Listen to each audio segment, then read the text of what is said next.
ক্রিকেটকে এগিয়ে নিতে নতুন বছরের লক্ষ্য নির্ধারণ বিসিবির। দ্রুতই বিপিএলে খেলোয়াড়দের পারিশ্রমিক পরিশোধের আশ্বাস, স্পোর্টিং উইকেট তৈরিতে কিউরেটরদের নির্দেশ।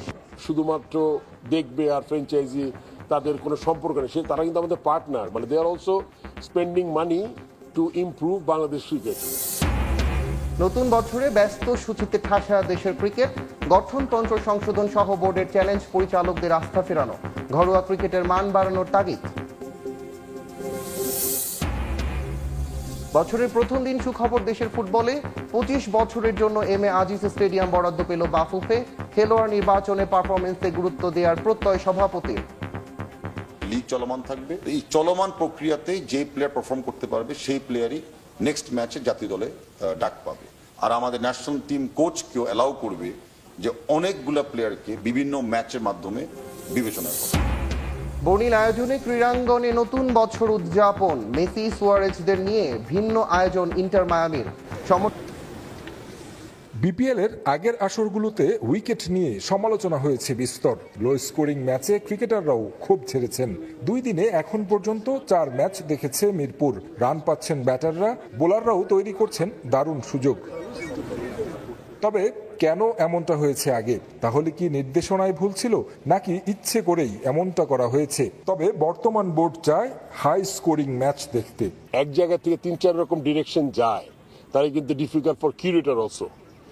সো আমি চিন্তা করেছি যে এবার উইকেটটা আমরা দেখতে চাই, মানে ভালো ব্যাটিং উইকেট, আবার এমন না যে বাউন্সও আছে কিন্তু উইকেটে। সো এই ধরনের উইকেট আসলে খেলা প্রয়োজন। বিপিএল এর প্রতি আসরে সঙ্গী ক্রিকেটারদের পারিশ্রমিক না পাওয়ার বিষয় এবারও বিপিএল শুরুর আগে থেকে আলোচনায়। ফ্র্যাঞ্চাইজিগুলোর ফি, ব্যাংক গ্যারান্টি সহ ক্রিকেটারদের অর্থ পরিশোধ বিষয়গুলো অবগত বিসিবি। বর্তমান পরিস্থিতিতে ফ্র্যাঞ্চাইজিগুলোর সুবিধাও দেখতে চায় বিপিএল গভর্নিং কাউন্সিল। তবে ক্রিকেটারদের প্রাপ্য অর্থের ব্যাপারে দলগুলোর সঙ্গে নিয়মিত আলোচনা করছেন বোর্ড প্রধান। প্রত্যেকটা ফ্র্যাঞ্চাইজি ওনার সাথে ডে 1 থেকে যোগাযোগ করে তাদের বলা যে টাকাটা তাদের দিতে হবে, যেভাবে আমরা গিয়েছি। তার মানে তা না যে প্লেয়াররা পয়সা পাবে না, ওইটার জন্য আমরা আলাদা পদক্ষেপ নিয়েছি, তাদের বলছি। আমি প্রেসিডেন্ট হিসাবে তাদের সাথে সরাসরি কথা বলছি।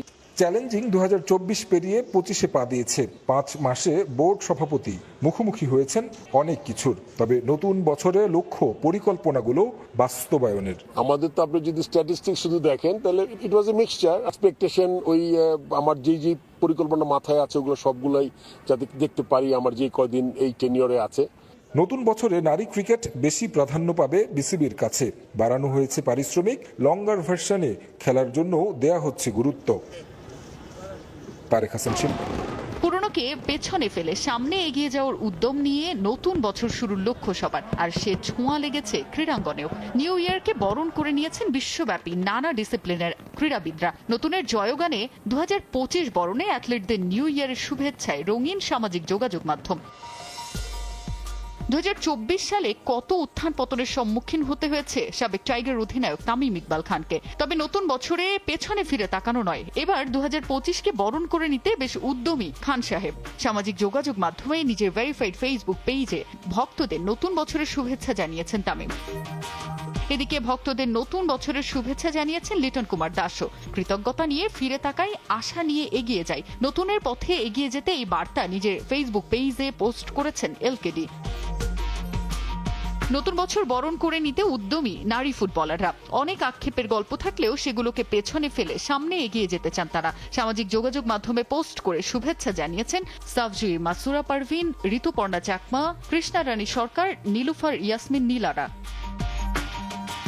দেশের ক্রীড়াঙ্গনের তারকারাই নন, নিউ ইয়ারের শুভেচ্ছা জানাতে ভোলেননি আন্তর্জাতিক অঙ্গনের অ্যাথলিটরাও। যারা মাঠে ও মাঠের বাইরে সমর্থন যোগান অ্যাথলিটদের, সেই ফ্যানদের জন্য ভিন্ন আয়োজন ফুটবলার ও ক্রিকেটারদের।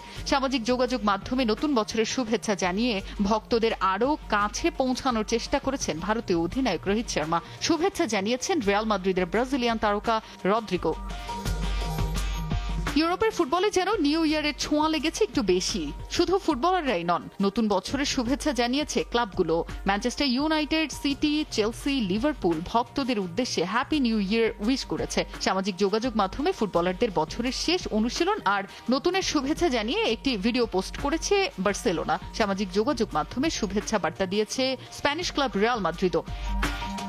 ইন্টার মিলান বায়ার্ন মিউনিখের পক্ষ থেকে শুভেচ্ছা বার্তা দেওয়া হয় ভক্তদের উদ্দেশ্যে। এদিকে লিওনেল মেসির ইন্টার মায়ামি একেবারেই ভিন্নভাবে শুভেচ্ছা জানিয়েছে ভক্তদের। মেসি সুয়ারেজদের নিয়ে তৈরি একটি ভিডিও পোস্ট করে যুক্তরাষ্ট্রের ক্লাবটি। তাজিন খন্দকার, সময় সংবাদ। দেশের ফুটবল অঙ্গনে এখন বড় প্রশ্ন, কে হচ্ছেন বাংলাদেশ জাতীয় দলের পরবর্তী কোচ? হাবিয়ার কাবরেরার উপর আস্থা রাখবে বাফুফে, নাকি নতুন কাউকে খুঁজে নেবেন ন্যাশনাল টিমস কমিটির চেয়ারম্যান ও বাফুফে সভাপতি তাবিত আউয়াল? 31 ডিসেম্বর বাফুফের সঙ্গে চুক্তির মেয়াদ শেষ হয়েছে জাতীয় দলের বর্তমান কোচ হাবিয়ার কাবরেরার। 2022 সালে জাতীয় দলের কোচ হিসেবে যোগ দেন এই স্প্যানিশ। মালেতে বাংলাদেশ মালদ্বীপ ম্যাচ দিয়ে শুরু হয় তার প্রথম অ্যাসাইনমেন্ট। এরপর লাল সবুজদের সঙ্গে পার করেছেন 2.5 বছরেরও বেশি সময়। মাঝে বেতন বাড়িয়ে করেছেন চুক্তি নবায়ন। তবে লাল সবুজদের হয়ে কোচ কাবরেরার সফলতার চেয়ে ব্যর্থতার পাল্লাই ভারী। এক সাফের সেমিফাইনাল ছাড়া নেই কোনো উল্লেখযোগ্য সফলতা। তার অধীনে 30 ম্যাচ খেলে 8টিতে জয় পেয়েছে বাংলাদেশ, বিপরীতে হার 15, ড্র হয়েছে 7 ম্যাচ। জাতীয় দলের কোচ হিসেবে বেশ কয়েকটি সমালোচনার জন্ম দিয়েছেন কাবরেরা। দল নির্বাচনে বেশ কয়েকজন ফুটবলারকে বিশেষ নজরে দেখার অভিযোগ আছে তার বিরুদ্ধে। এছাড়া কৌশল নিয়েও বেশ কয়েকবার সমালোচনার মুখে পড়েছেন তিনি। পারফরমেন্সের বিচারে তাই এই কোচের সঙ্গে বাফুফেকে আবারও চুক্তি নবায়ন না করার পরামর্শ দিয়েছেন দেশের সাবেক ফুটবলাররা। ন্যাশনাল টিমের কোচের চেঞ্জ দরকার। আমরা অনেকের কাছ থেকে অনেক কথা শুনেছি, বাট তার পরীক্ষা, তার যে খেলাগুলো আমরা দেখছি, আসলে নাম্বার 9 হিসেবে এখনো কাউকে তৈরি করতে পারেনি গত 2 বছরে, সিলেকশনও করতে পারেনি। সো আমার মনে হয় যে একটা নতুন কোচের প্রয়োজন বাংলাদেশ টিমের। এর থেকে বেটার কোচ যদি কোনো কেউ অফার দিয়ে থাকে আনা যেতে পারে, অথবা আমার মনে হয় যে আমাদের লোকাল কোচ তো ওরা খারাপ না, সবাই তো ট্রেন্ড আপ, তো এই কোচদের দিয়ে একবার সুযোগ দেওয়া যেতে পারে। মার্চে ভারতের বিপক্ষে এশিয়ান কাপ বাছাই পর্বের ম্যাচ খেলবে বাংলাদেশ। এরই মধ্যে নতুন কোচ এসে দলের সঙ্গে কিভাবে মানিয়ে নেবেন তা নিয়েও উঠেছে প্রশ্ন। তবে এশিয়ান কাপের বাছাই নয়, কোচ নিয়ে বাফুফেকে দীর্ঘমেয়াদী পরিকল্পনা নেওয়ার পরামর্শ দিয়েছেন সাবেক ফুটবলাররা। এশিয়া কাপের চিন্তা করে কোচ নির্ধারণ করাটা আমার মনে হয় ঠিক হবে না। আমার মনে হয় যে সামনে আমাদের সাফ চ্যাম্পিয়নশিপ আছে, সেদিকে লক্ষ্য রেখে এগিয়ে যাওয়া উচিত এবং এমন একজন কোচ দরকার যে একটা দল গড়তে পারে। ন্যাশনাল টিম ভবিষ্যতে আর 8-10 বছর একটা টিম খেলতে পারবে। মারুফ ইজ গুড এনাফ, কারণ সে যথেষ্ট ভালো কোচ এবং কোচিং এর উপর সে যথেষ্ট লেখাপড়া করে, এবং আমি মনে করি যে তাকে এই ইন্টারিম টাইমটা দেওয়া যেতে পারে। গুঞ্জন আছে বাংলাদেশ জাতীয় দলের কোচ হতে আগ্রহী বেশ কয়েকজন হাই প্রোফাইল কোচ আছেন, দেশি কোচরাও। এখন দেখার অপেক্ষা জামাল ভুঁইয়াদের দায়িত্ব শেষ পর্যন্ত কার হাতে দেন বাফুফে সভাপতি।